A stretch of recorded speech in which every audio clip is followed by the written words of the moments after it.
अभी तो लड़ाई पीआरडी के जवान की बाकी है, होमगार्ड भाइयों बहनों की बाकी है, भोजन माताओं की बाकी है, आशा आंगनबाड़ी बहनों की बाकी है, पंचायत सहायकों की बाकी है, रोजगार सेवकों की बाकी है। जब तक इनके मानदेय वेतन में वृद्धि नहीं होती और इनको कम से कम 20-20 हजार रुपए का रोजगार नहीं मिलता, तब तक हम लोग रुकने वाले नहीं, सरकार को मजबूर करके छोड़ेंगे। इस सरकार को मजबूर करके छोड़ेंगे कि जिनसे काम लेते हो उनको कम से कम इज्जत का वेतन देने का काम करो। और सिर्फ यही लड़ाई खत्म नहीं होगी जब तक ग्रामीण क्षेत्रों में महिलाओं को सम्मान पूर्वक रोजगार नहीं मिलेगा, तब तक ये लड़ाई पूरी नहीं हो सकती। मेरी बात को आप याद रखना। और आज कह रहा हूं 2 किलो राशन नहीं दूंगा, आटा चावल नहीं देंगे, हम लोग 2000 रुपए नहीं देंगे, लेकिन आपके बच्चों को इतनी अच्छी शिक्षा देंगे और आपको रोजगार देंगे कि आप 20,000 रुपए घर पर रहकर कमाओगे। मेरी बात को आप याद रखना। आपके बच्चों को इतनी अच्छी शिक्षा देंगे कि वो अपने पैरों पे खड़ा होकर 50,000 रुपए का रोजगार करेगा और आपके आंसू पूछने का काम करेगा। मेरी बात को आप याद रखना। प्यारे साथियों, उत्तर प्रदेश के हालात बदल रहे हैं, उत्तर प्रदेश के हालात बदल रहे हैं। और एक तरफ तो नीले झंडे वाले बाबा साहब अम्बेडकर के अनुयायी, फूले साहू के अनुयायी घूम रहे हैं, दूसरी तरफ कुछ बहरूपिये भी घूम रहे हैं। और बहरूपियों को कैसे पहचानना है, बहरूपियों को कैसे पहचानना है, तो उनकी बातों में गौर करना पड़ेगा। एक नेताजी तो विधानसभा में खड़े होकर कहते हैं, हालांकि मैं इस भाषा को नहीं यूज करना चाहता था, लेकिन मुखौटे तो उतारने पड़ेंगे, बिना मुखौटे तो एक काम नहीं चलेगा। मैं जो मंचासीन हमारे नेता उनको भी बताना चाहता हूं कि आज देश में सिर्फ चमार जाति को आरक्षण नहीं मिलता, पूरे शेड्यूल कास्ट को आरक्षण मिलता है, पूरे बैकवर्ड क्लास को आरक्षण मिलता है।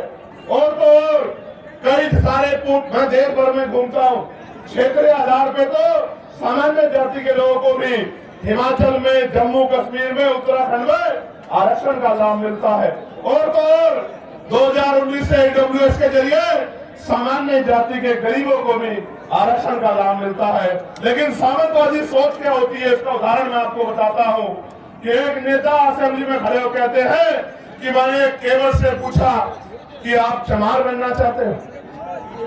आप समझो मानसिकता क्या है, वो ये बताने का काम कर रहे हैं, क्योंकि निषाद समाज के लोग ये मांग कर रहे हैं कि उनको शेड्यूल कास्ट में रखा जाए, तो वो ये बताने का काम कर रहे हैं कि जो आरक्षण लेता है वो चमार बन जाता है।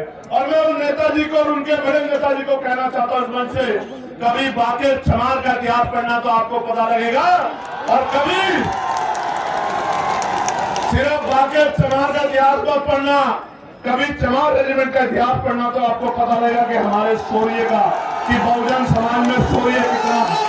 मैं तो बार बार कहता हूं कि बना के देखो, अहिर रेजिमेंट बना दो, गुर्जर रेजिमेंट बना दो, पाल रेजिमेंट बना दो, प्रजापति रेजिमेंट बना दो, निषाद रेजिमेंट बना दो, और देश की सेवा में, देश की रक्षा में मौका दो बहुजन समाज के लोगों को। हम दिखाएंगे देश की रक्षा कैसे होती है।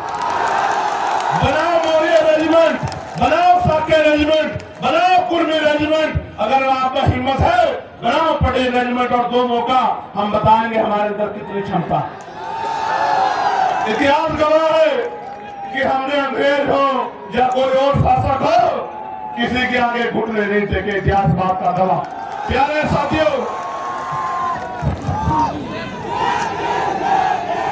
आगे बढ़ेगी बात। अब 15 मार्च को मैं निमंत्रण भी देता हूं, और क्योंकि मीडिया पता नहीं क्या प्रचार करेगी, तो आपको बताना भी चाहता हूं कि 15 मार्च को बाराबंकी में आजाद समाज पार्टी का जैसे आज रेला हुआ ना, ये बहुजनों का मेला लगा है यहाँ जौनपुर में, ऐसा ही मेला लगेगा बाराबंकी में 15 मार्च को। और वो जो बहरूपिये हैं उनकी पार्टी कह रही है कि हम बहुजन समाज का दिवस बनाएंगे 15 मार्च को। क्यों बनाएंगे सुनो, क्योंकि 15 मार्च को मान्यवर साहब श्री काशीराम साहब की जयंती। लेकिन क्यों क्योंकि आपके पास वोट है इसलिए, और आप मान्यवर काशीराम साहब का सम्मान करते हैं, मगर ये नहीं बताएंगे कि मान्यवर काशीराम साहब की जयंती में जो अवकाश तय हुआ था, इन्हीं बहरूपियों की